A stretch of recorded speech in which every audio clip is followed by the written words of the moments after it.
I don't know. Accuse you of being mean. You're the one that's trying to run away. Oh man. By the way, your microphone sounds really tinny. I wonder if you have the right audio setting. I should have told you before we started. Tinny. Okay. Yeah, Yeah. no, it's probably wrong. Oh, okay. Cool. It is. It Good is completely wrong. morning, everybody. What about now? Oh, it's wow, it's so loud. Okay, it's correct now though. All right. Welcome. Welcome. How's your week going? It is. Oh, should we post? I haven't done anything for the show yet. Huh? Oh yeah. Please do tell people. As we say, marketing, half the work, well, actually, no, 90% of the work is telling people about what you're doing. Yeah, for real. I know. Right. But it's okay. This is turning into just me and you yapping. Yeah, I mean, I'm a fan of that, to be honest. Yeah. But yeah. Oh, tiring week, TBH. I can't wait to catch up on sleep and things this weekend. I even thought about reviving my Aura ring. So like it gave me a rash. Remember? Yeah. Like a few months ago, maybe it's a bit or more than a year ago. But I do feel like I should use it to monitor my sleep a bit better. It took me like 30 seconds to process that Aura ring isn't like Aura, like your G. And I was like, wait, what is happening? Well, my Aura ring is also requiring restoration, but I think it's like Aura or something. They I think they got mad at the Linus Tech Tips guy for saying it wrong, like the company or something, and they had to redo their ad placement, and there was a whole fluff about that. Wait, so what's the right way to say it? I don't know, but I think it's not like Aura. It's something closer to Ura or something. Isis, do you know how to say that ring, the brand Oura correctly? It's Aura. It's Aura? Oh, maybe. I don't know. Okay. Yeah, no, we'll just call it. It's Aura. Yes. Wait, what kind of rash did it give you? Is it like the copper kind of like rash? Yeah. Like, and I don't know whether it was just like one time I like had too much water and soap underneath it. I didn't look after it properly or something, or whether I was actually allergic to it. So I'll give it another try, but then I'll complain and see if they send me a new one. But it doesn't help you sleep. It just tracks your sleep. It's like one of those things where like some people who wear wearables, like you tend to like be more obedient and have like a more official reason to go to bed early. You want the clankers telling you what to do? Exactly. But I think maybe it's more like a video game. Like you're like, oh, I want number go up. Number go up only if I go Betty by. I can't get my number to go up with my CPAP. Oh, did you use something to measure your sleep? So CPAPs, actually, I bet you could use a CPAP settings to like murder somebody, but they're all smart devices, and I think, especially with insurance, they force report your sleep metrics to insurance. I bought mine outside of insurance, so I'm not doing that. But they like it comes with an app. That's so big, yikes! Yeah, no, I'm like when I figured that out, I was kind of like, but it's really helpful when I do. I mean, even with just the 2 hours of usage, it's still much better sleep. But like, you know how you switch from REM or like light sleep to deeper sleep at like 2-ish hours? At the 2 hour mark, my body has figured out that like, oh, you can take this off without waking up. And so like every night I have like between 1.5 to 3 hours, it just comes off. So yeah, your subconscious takes it off, right? Yeah. Yes, Tori. I want to read what you first said. I'm not answering the phone this week. I got yanked yesterday. Last Friday, I had to circle back to catch up. What does that mean? Tori left the stream because they answered the phone, I think, is what was happening. Oh, well, thank you so much. Xanax, I'm not sure which mic you're referring to, but this is a Rode mic. I can look up the product if you hang out like after the stream. I'm a big fan. I don't know who you think sounds so clean. And then Tori, exactly. I want the functionality of the ring, but I don't want to share my data. So maybe this is something we can look into now that it's slightly easier to make iOS apps. So with Reframe Science, I've been trying to experiment with making little apps for health, but my big thing is I really try to make these like local only, because I'm just thinking, okay, it's like dog fooding. I don't want an app that takes my data to a weird server. So I think maybe hopefully I can start building more like local only, like sovereign, like health tracking apps or something. So I actually think the hardware is the problem, not the app. Like the CPAP itself, I think. Can you like make it not talk to the insurance server? I'm not sure. I'm not sure actually. Maybe it is the app. I'd have to look that up. I just feel like some Linux head has made some open source, like side loaded version of your CPAP app or something. Yeah. Oh, okay. So I just looked up my mic real quick. It's $100, man. I'll drop the name right here. It's $100 on Amazon. Yeah, I recommend whatever Cameron has, because for mine, like it's so hard to be exactly in front of the mic because it's so sensitive. So it's kind of annoying to use.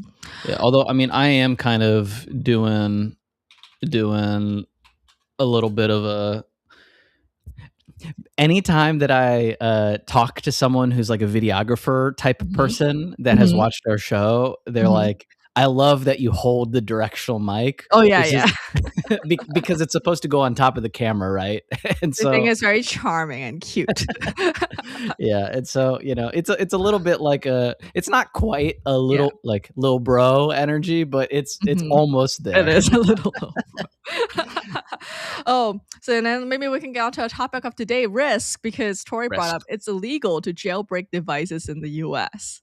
So I think this is a good like little entryway into risk. I mean, which one of us has not jailbroken their iPhone way back in the day, or like side loaded an app onto their Meta Quest? What was your earliest criminal act with jailbreaking? I know mine. Yeah, like the one I remember it's explicitly called jailbreaking is using GeoHot's like iPhone like cracking thing, right? Vague memories of that. Oh, and also like Adobe like products.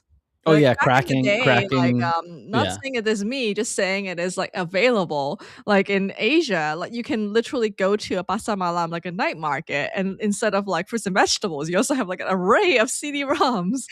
Yeah, that ship with the patch. And you can load this little executable to get your app to work.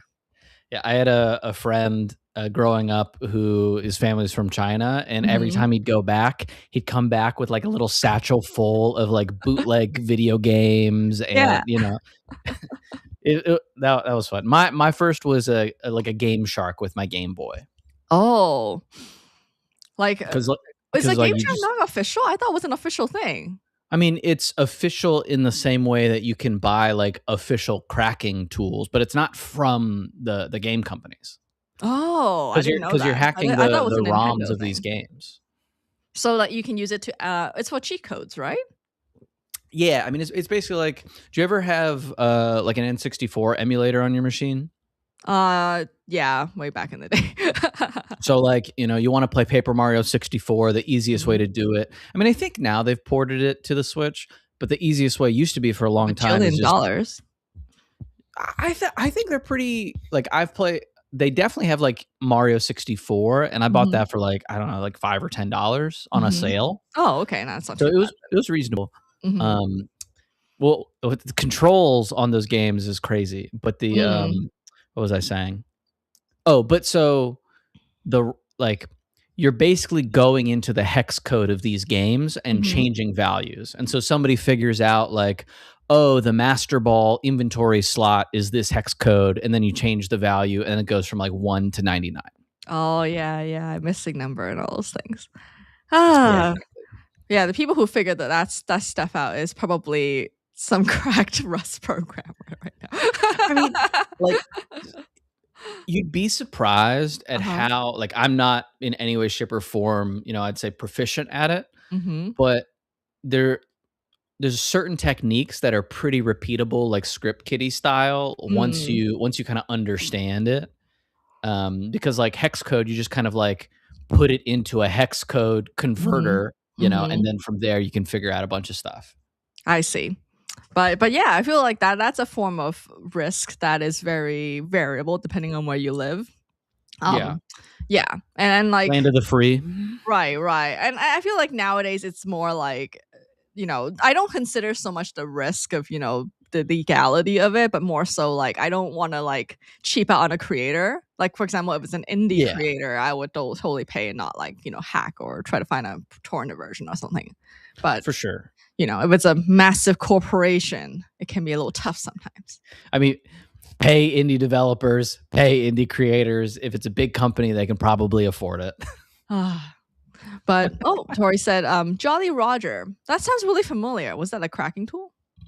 I think this is a Pirate Bay reference. I'm not 100% though. Okay. Pirate Bay. Like I feel like it used to be so good. And now it's like so many ads and weird stuff. Well, yeah, they've also cracked down a lot, so it's just harder to use torrenting in general. Yeah. Well, I mean, nowadays I don't even torrent. Well, this is terrible. Like, you have to make friends with someone who's a data hoarder. That is so much better because you like to go to like thrift stores and like buy the DVDs and rip it really cleanly, and then you access their server through Plex. Yeah, there's like the unsung heroes of the internet are these just archivists with no purpose.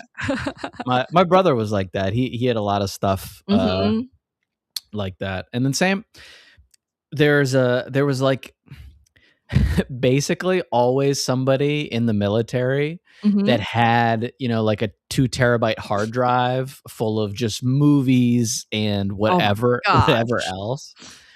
In like low internet environments. And so you'd like download whatever movie you wanted to watch or whatever from their master hard drive. What a nice person. You know, buy them some beef jerky or whatever. Oh, right. Oh yeah, that was something you brought up recently in a friend's server. The importance of shipping military folks beef jerky of different flavors. Can't go wrong with beef jerky. So like, is there a certain brand that people tend to like? Because I feel like I to be honest, I don't like a lot of American brands of jerky because I think it's too salty, and I prefer like, you know, Asian brands.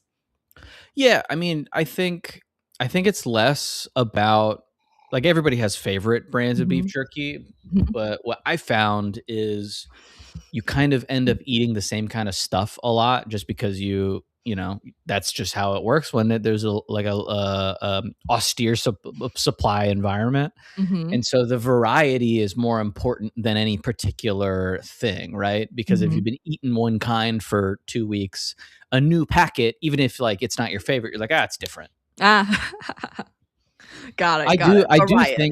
I do think the kind of jerky that you'll find in a rural gas station in the US and Asian jerky are both superior to kind of like your run of the mill top line commodity jerky in the US. Yeah. They just expire too quickly. Like that's a good thing about American jerky is that it truly is alien food. It is enough chemicals in it to last through the nuclear winter. Yeah. Speaking of nuclear winter. Okay. Oh man, I saw that on Polymarket. They had to pull, or like Johan told me, Polymarket had to pull a bet about nuclear stuff because it's too depressing or too real. Yeah. But I think like right now, like what do you think is a good way for the like not going to politics per se, but more of a practical like risk level assessment? Like there is this like death clock? No, not death clock. What's it called? The nuclear countdown clock? Called? Yeah, like doomsday clock. Doomsday What's up, clock. Priyanka? Yeah. And I always thought it was like such a bad way to represent data. Like it's like I don't know who invented it, but like talk about getting people desensitized. But well, what do you think is the best use like internet accessible thing or like query that we can use to measure these sorts of like existential risk, or do you think it's like not worth stressing out about? I mean, let me ask you, what's the point of measuring existential risk? I don't know. So I'm wondering if it's just like, oh, we shouldn't even think about that. Yeah, I mean, somebody should definitely think about it. But like our remoteness from the ultimate decision about things is important to factor in, just like for raw mental health reasons. Like, there's no reason for you to carry the burden of, hey, somebody has nuclear launch codes, aka the president, and like you can't internalize that because there's nothing you can do about it. And feeling high responsibility for something you can't control is like a classic recipe for just a miserable existence. Yeah. Oh, and GM Priyanka, thanks for joining us. And probably brings up that risk goes up closer you to military bases and things like that, right? That's my understanding. No. The doomsday clock thing, I think.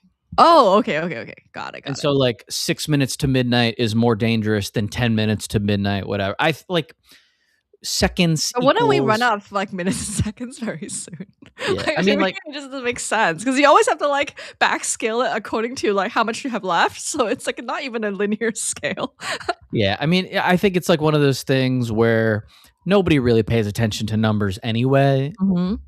So it's like what is the risk percentage per unit of human population? Like, what is the equivalent with the minute? Like, it's meaningless. Yeah. It makes a good like punk rock lyric though, like 6 minutes to midnight. But one thing that I was kind of playing around with a few years ago is looking at the CDC data for COVID, death. Yeah, death besides COVID, because I was trying to figure out like, so, you know, like as I was doing my life in weeks mapping out, like, okay, how many years I got left, and you know, how can I make it more accurate or whatever. Yeah. But I was also thinking is like looking at, okay, they have a breakdown on the CDC website. Maybe it's gone due to recent happenings. So hopefully some data archiver has kept it. Like what's your age? What's your like ethnical demographic? And it tells you your most likely way to die. Cool. Yeah. So you know, and the thing is, like, for most of us who are listening, and you know, probably like both of us, the number one thing is vehicular accident usually. Getting hit, getting hit by a car, or like someone dying in a car crash is actually the most likely way to die. And then the other way is some kind of cancer, and then some kind of cardiovascular thing. Gotcha. Yeah. So like for the average person, that's the sad part, is like we can look at the news and all these kind of things, but the individual risk is getting ran over in traffic. Well, yeah. So I don't want to skip over that, because it's like, it's an interesting. So I want to talk about the personal risk, existentially, or like big picture.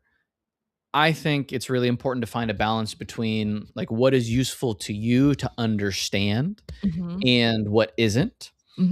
If you're the kind of person that likes to monitor the situation, I am that kind of person. Who like in this room likes to monitor the situation? There are a variety of sources that you can look at, but it's really important to understand that we are actively in the middle of like an international armed conflict with multiple nations, and the information environment is not just chaotic, it's like actively hostile. And so parties on all sides are intentionally putting out misinformation about strikes and capabilities and battle damage assessments. And so it's really hard to trust anything in particular. I'll reiterate an org that I've previously said is useful. The Institute for the Study of War does, I think right now, twice a day assessments of the situation. And it's a think tank outside DC that's like pretty nonpartisan. They're pretty open. They've been tracking the Ukraine war for the 4 years it's been going on. They were a great source of data when I was deployed in Afghanistan. Really good supplement to like my secret intel briefs. And then with the current Iran war, I think that they do a pretty thorough job of what seems to be actually happening. Unfortunately, I think the best OSINT places are still on Twitter. You know, don't love the cesspool, but there are some pretty good like open source intelligence analysis sources on there. What's the word you just used? OSINT? Yeah, OSINT is open source intelligence. Oh, TIL. Yeah, and so OSINT is kind of like the catch-all term for if the military publishes a photo from, say, inside an aircraft carrier like the DoD did the other freaking day, you can see radar screens and stuff like that. And like, some accounts, like it's hard to tell whether it's like being rainbowed, but like it's basically like being rainbolt and geoguessing. But they kind of extrapolated the position of the carrier based on the radar graphs in the photo. Could have been kind of like a misdirect where they're like, hey, we're here, but they're actually somewhere else. But like those are the types of signals that you can find. Like Iran shut off the internet to the country, and so it's much harder to get uploads from within the country. But like geolocating different clips from on the ground sources is like another common OSINT kind of like battle tracking method. Amazing. And thanks for joining us, MFA and Master Chief. Yeah. Oh, but so basically 07. I think sorry, welcome everybody. What's relevant to most people is, I think, in the US and other places in the Western world, you should be more cautious in large metro areas and other places that would be commonly thought of as like terrorist attack risks. I think the way in which this war is being fought, in which like essentially the Shia sect of Islam has gotten like dozens of their leadership assassinated, is going to stir up a lot of like sects across the world. And then once they get their mobilization act together, I suspect we see a rise in stochastic terrorism. And that's just kind of how this, like, these are the lessons learned from the global war on terror, period.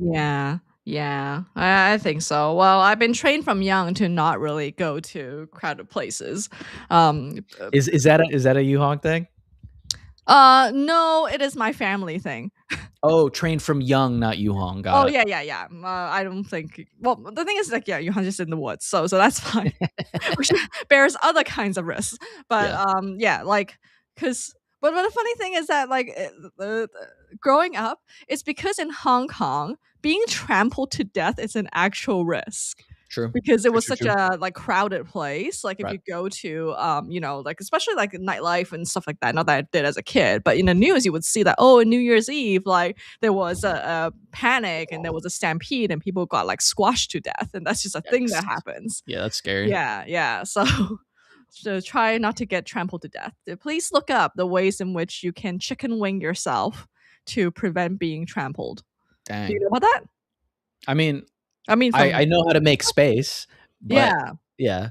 I mean, you're supposed to like, look this up, everybody. It is not official information, but like try to like elbow everybody so that you don't like get your chest compressed, because that's how you lose the ability to breathe.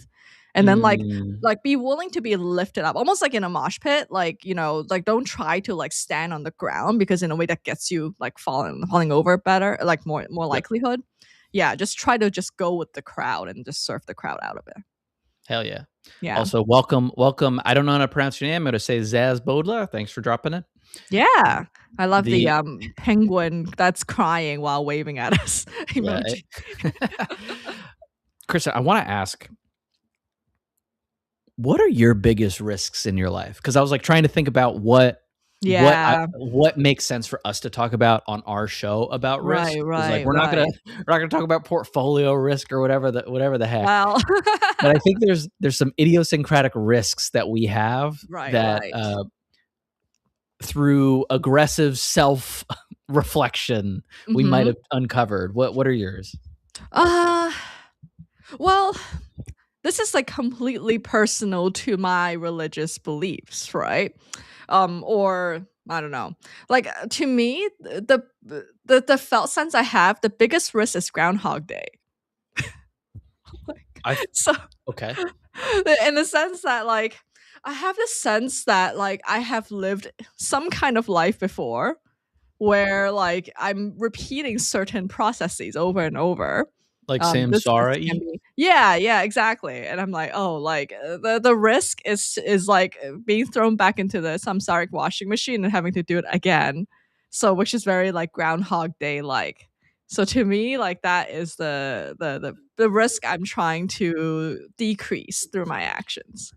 Just because I'm like kind of tired of it. Interesting. So you're tired of your past lives. Yeah, and like, just like doing this. Maybe because I'm so novelty driven, I'm like, Yeah. even like this life itself, I'm like, oh man, I have to do it again. This is getting tiring. Okay, so it's like there's actually a Buddhist word for it too, like samvega, like this, like being tired of doing it again and again. But isn't the point of kind of like meditation oriented things kind of like a repetitive by design? Yes, but it's repetitive insight into what's happening. It's sort of like repeating the cycle of not knowing what's happening is a little tiresome. Oh, okay. So the repetition in the like practical in front of you sense is in this tradition by definition not the same thing you were doing, because if you had done it previously, you wouldn't be doing it now. Correct. Yeah, gotcha. Hopefully. Like I'm still repeating cycles of ignorance or whatever all the time. But the idea is that you just statistically try to shift yourself into one direction or the other, Okay. So does that mean you will view your life as fulfilled if you do something different every day? I do. Great. Maybe is that too low bar? You're done. You just get a different type of coffee every day. You know how it is. It's like I wish I could get a different coffee. I've tried every single Nespresso pot. Trust me, I have tried a different coffee every single day. Dope. Now you gotta switch to matcha. The sensory world, like variation, you can only get so far as well. So it quickly turns into So yeah, it's. I mean, like I think some people do get driven by that, right? They try to maximize their hedonic treadmill in every single direction, but clearly the marginal utility of a different coffee is not as high as we would hope. But what about a different country? I've tried all that. Okay, so I've tried every kind of life already. I feel like that's accessible to me, and there's no difference. Like you end up in the same like place without investigating what's going on. To me, okay, which again is a privilege. I feel like that's the thing. Like that's why the Buddha mythology is that he had everything, and then it wasn't satisfying. That there's a reason why it's told like that, right? To say that there is no like. So the sensory satisfaction world can't really feed you that well. Like look at all the super billionaires. Okay, so interesting, and so I want to acknowledge Tori. That sounds scary. I'm glad that you and your family were okay. Yeah. And then, have you tried wearing gloves all the time and getting weird with it? What? Nice. I'm imagining a Michael Jackson situation. But okay, so Kristen, what is the difference you're looking for? If it's not, is it just like you're gonna keep running through the same things and hope your brain is different? It's already different. Like I feel like I already have like some success in this way, right? There's no like I wouldn't keep bashing my head against the wall of practice if I don't see a difference. So like there is a certain kind of like I don't know if I have to explain that secularly, like neuroplasticity or whatever, right? Like the way I react to situation is changed since even a few months ago. So it's like this continual thing where I'm like, oh, I do see differences. Of course, it's not like incremental progress forever, which will be super nice. It's more like, oh, I'm in a valley of despair yet again, but at least it's a different valley, Yeah, I get that. I mean, like I think it. I mean, it makes me think of the Kurt Vonnegut quote of "We're here to fart around and don't let anybody tell you any different." Mm-hmm.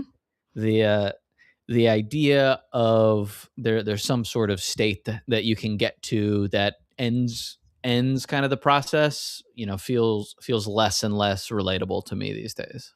Right, which is the whole Sisyphus book that I still haven't read. It's not a book. It's like 3 pages. It's not 3 pages. Okay, so there's the core piece, and then there's the like extra context around it. Okay, we need to start book club for the book to prompt me to actually read it. Tori asked, can you use a random text generation type of thing to prompt me to do something completely random to mix it up. Like, so I yeah, again, it's not like the whole like sensory world differences that I really need. I feel like that doesn't amuse me as much as it used to. But yeah, how about you? What about your risk things that you're thinking about? I've been thinking about it a lot lately, and I think my biggest risk profile is letting my proclivity for the new undercut the things I want to do. So being too novelty driven. Yeah, I mean, it's like I am really, really primed to think of something and then hyper focus on it for 8 hours and then like maybe finish it, maybe not, and then find something else the next day to hyper focus on for 8 hours. and as a result, I have just this garden of beautiful, exciting, unfinished stuff. Oh.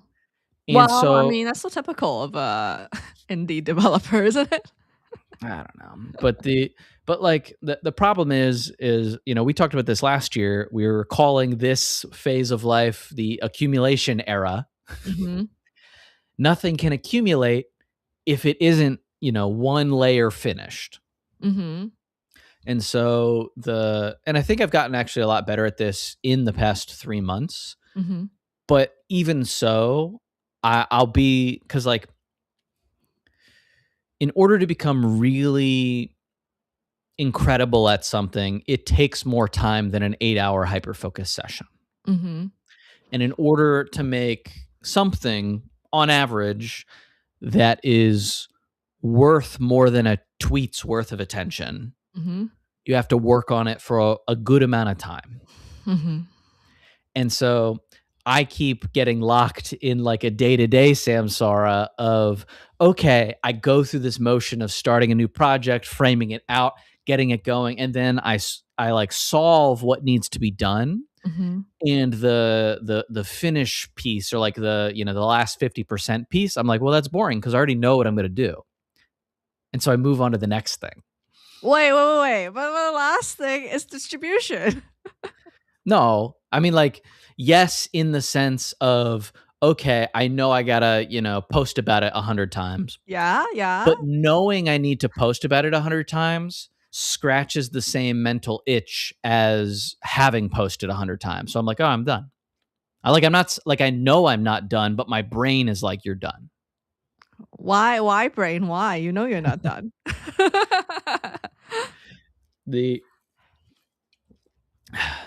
Thank you, Ivy. These are my kitty pillows. It's from your wedding, right? Yeah, we got them because we didn't want to bring the cats to the venue, and so we got these pillows and another set for the photo booth. So cute. Okay, so you like making the thing, yeah. but like all of us builder types, we hate doing the marketing and the grind of telling people and, you know, figuring out how to get out there.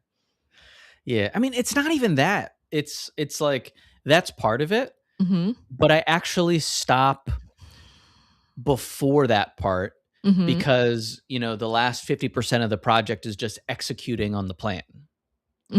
So you like the plan, but you don't like the executing. Yeah, because it's like there's nothing exciting about it. Well, I mean, I think some people do like executing, but yeah, no, for me, there's nothing exciting about it. Like it very much is.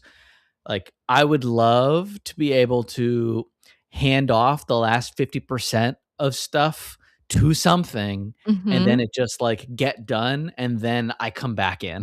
but like, I'm not going to hire someone to do that and the bots aren't good enough yet. Oh, okay. All right. I was going to bring up the bots, but yeah. You don't want to hire someone though? You don't think there can be like a mini Cameron who does your bidding? I think that there's like a possibility of it, but it's also, you know, there's also a, how would I describe it?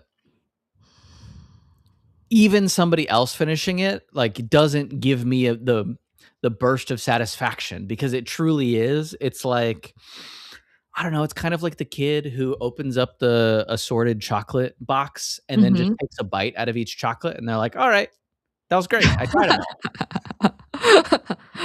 Yeah. Yeah, I think if only like these like distribution driven things have more of a novelty to them, right? But I think that's why like my friend Chow, who built like Threadreader, which is the unrolling app on Twitter and other things in the past, like he I said, didn't know that was your friend. That's cool. yeah. So and then also he built some of the earliest MySpace layout tools and like Farmville bonus tools or whatever. And Yeah. like they I mean, he's like super happy and retired in some ways. And he said that it's because like I hate marketing. So therefore, as a builder, like there is a functionality within the app that does the marketing and distribution for me. And he says that that's where he believes that you have to bake in distribution as a function of the product. So, for example, if you're doing these like, Farmville, whatever, collecting things back in the day, like the act of sharing on Facebook gives you bonus. So therefore, it causes a exponential effect. So it's kind of like and Threadreader, right? Because you have to like unroll, like that causes back in the day everyone to see it. So that's one way builders supposedly can get around the fact that we don't love marketing. Yeah, and if I got to that point, like the distribution mechanics are part of the plan. It's just the pixel pushing, and I think Chief in the comments is kind of right, where letting go is also hard because like I'm like the dog with the ball, where it's just like throw it, but no, I don't want to let go. That meme. Oh no throwing, only fetch. Yeah, exactly. Okay. So I think that's like my biggest risk right now because I had very good success with that short story, American Skyway. I have more ambitious writing projects that I'm working on that like I know what the next 10 chapters are going to be, but now I got to freaking write them. And then I also have, I have one core software project. I have 10 fun ones that I'm like in the process of doing. I have some music stuff that like I like doing, but I don't want to do the recording on them. And so it's just kind of like I like recognize all of these weak parts in my like playbooks of getting things done. But the second I build a system to help guide me, my don't tell me what to do reflex also kicks in.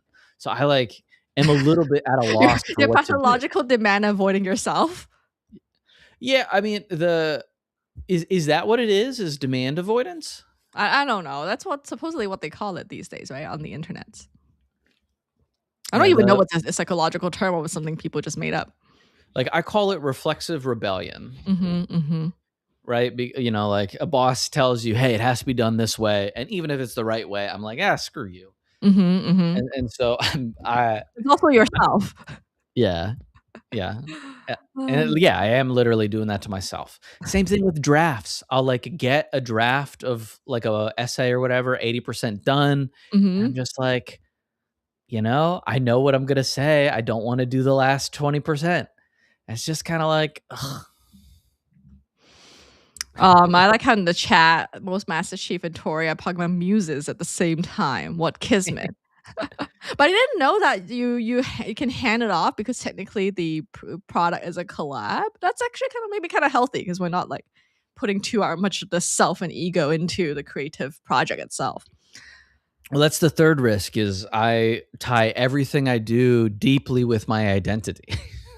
No. As we both know, that is an unnecessary risk. Yeah. I mean, like the smartest thing I ever read about this is the more things you put out into the world, the less any individual one is tied to your identity. And so I'm like trying to move in that direction. I am having some success. I launched GoatPad last week. And GoatPad about it. What was that? And you told people about it. Exactly. It's working. And so I am making progress, just not as fast as I want. Yeah. But yeah, it was a really great example of completing the cycle, I thought. Like, because I saw you ideate based on a one-off joke, inside joke, and then in the end, you did post it everywhere. In fact, you even turned it into a Farcaster mini app, right? That was really, really sweet. Yeah, it was actually kind of a pain too, because mini apps just have like weird quirks. I was gonna ask you, like, yeah, how did you get it to even work?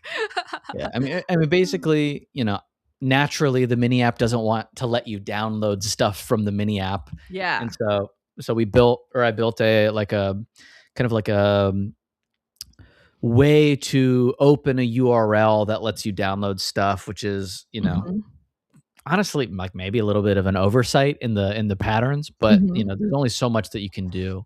Yeah. Yeah. Right. So Chief, War Thunder forums do have a lot of OPSEC leaks for military stuff, but like, is that a game? Yeah. So it's like a milsim type game where people that are really into tanks and aircraft and stuff like that hang out. Mm-hmm. So there's like different types of stuff that get leaked. Mm-hmm. Some of it is legit plans and specs for aircraft or whatever. And so some, private somewhere is like in, like they're trying to show off for their buddies in the forum, right? Because they're like military nerd types. And so then they like post a PDF that they have access to that they shouldn't. Bad. Right. Don't do that. But there's also a ton of military manuals online that nobody really there's more online than you think that's like for public consumption. And here's a perfect example of my inner demon trying to pull me off the path of my goals. Because me saying this makes me want to code a better way to consolidate all of these PDFs so people can explore them. Because right now they're on like 3 or 4 different repository sites that are actually like, I think, government run. And they're just like the manual for the Bradley fighting vehicle from 2002. Like it hasn't really changed since then. And it's just kind of like I would spend 4 hours being like, okay, where are all these PDFs? Okay, now let me store them. Okay, now let me build like a quick little reader for them. And then it would just be better. That's just 3 prompts. That's how it starts. That's how it starts. I know. Yeah. You think it's 3 prompts. Yeah. And so, but that's the type of thing that I keep getting sniped by, is because there's so many things that I want to exist that don't exist. So I am trying to build those things without totally screwing up my long-term plans, which need to turn into like short and medium-term plans too. Well, I mean, does it get back down to the criteria of this somehow needs to make some money somehow, and like a public database, although it is really good for humanity, is a little hard to monetize? I mean, I can say that all day, and that doesn't change what my soul wants. Oh, yeah, exactly. So why not give in to your soul? Because I gotta survive. So I did better. I think your soul is like pointing out the fact that there is no in this immediate existential threat. Therefore, you have to spend time making your projects. Yeah, I mean, I did to chat, like there is already a version of this out there. The general case, like pdfproject.org. I launched that last year or the year before. I didn't do a good job of marketing it. There's still some bugs on it, but you can go and there's some cool PDFs on there. Like the goal was to collect all the really interesting PDFs on the internet. It needs kind of like a relaunch, but again, I don't need to relaunch it right now. I got to do the stuff that is more important to me. But there's a lot of really fun things that are less important to me that I would still want to exist. So it's like, I gotta, in some ways, I got to eat my vegetables because they'll help me eat more candy in the future. Is that how it even works? With real vegetables and candy. I mean, this is like me watching this on TLC. Someone who is unfortunately overweight saying, I'm sure they're just joking around. They said, "Oh, Diet Coke is what you drink to cancel out the can of Coke you drank." It's like anti-Coke. I mean, so it's less that and more. I do think that if I had infinite money tomorrow, that would solve a lot of my problems. Well, yeah. So the vegetables now for candy later does make sense in that framing. So, but here's the thing, right? Okay, speaking of like, soul and risks, like we both have seen like people that we know online who have made money printing machines by very explicitly selling their soul because it's either a false promise or like, or leads to unethical activities. So it's not impossible. There's a lot of scam adjacent things that you can build that make money, and none of them I am interested in. Exactly. So I feel like the fundamental thing is that you do want to make the soul candy work. So do I, right? Well, I mean, there's things that aren't soul candy that can make money and aren't evil. You know what I mean? Yeah. So what's an example of that? I mean, right. I think like you creating IP based on your universe is very, very smart. So that's a soul candy. Yeah. I mean, like, yes and no. Like, there's like a version of it where if like a group of characters people like, you can write like a novel about a group of characters that isn't the thing that you want to write because okay. So I don't know if you've seen this phenomenon, but the second and third and fourth novels from successful sci-fi writers tend to be pretty self-indulgent. And so like that's what they wanted to write because they want to write autistic deep lore about whatever world they're building, which I fully empathize with.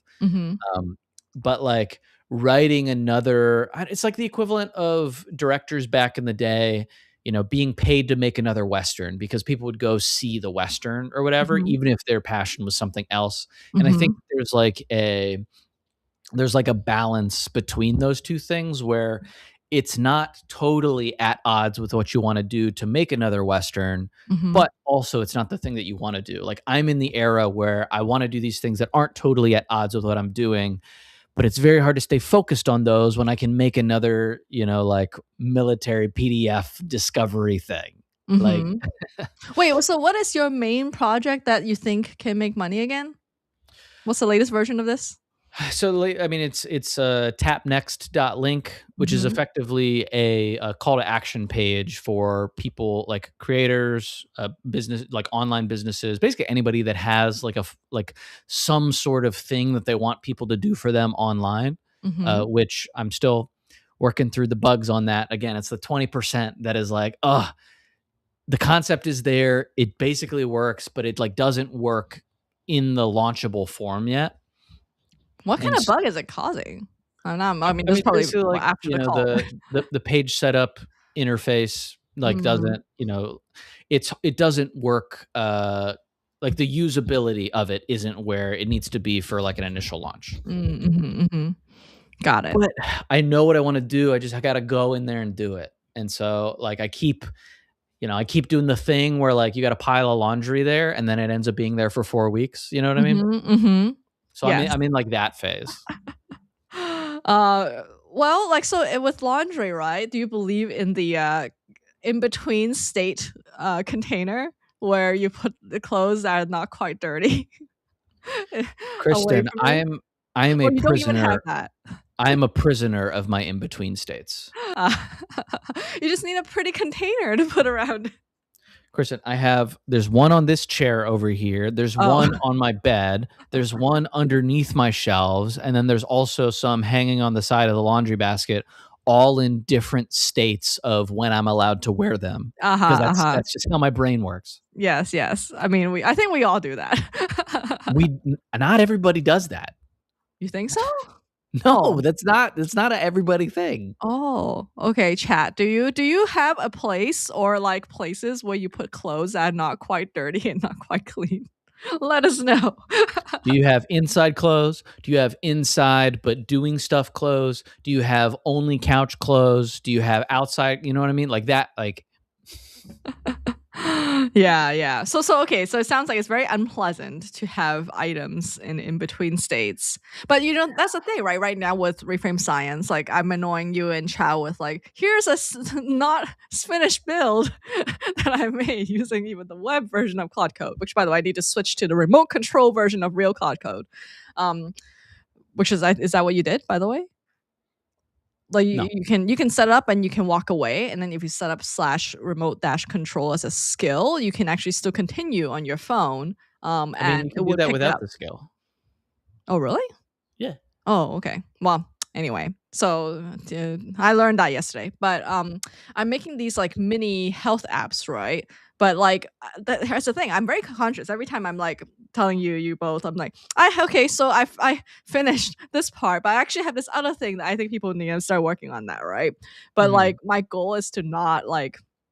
Well, the good thing is I feel like I'm starting to like already like run out of like new ideas. I need to improve the existing ones, so that like it's I'm not moving away from improving the app and instead like going off to a new build. Which, as you know, when you have that fresh one shot prompt situation, you're like, yeah, this feels like a sense of accomplishment, and then you realize all the edge cases and bugs. Yeah. But one thing practical I'm trying to do is like with the new every app I'm building now, I build in the feedback mechanism and have it stored in a database, and then I tell Claude to just implement the feedback so that I can remove myself from the loop. Nice. That's good long term. Do you need to go? Oh, yeah, I need to go in like 3 minutes time. Thanks for watching the time for me.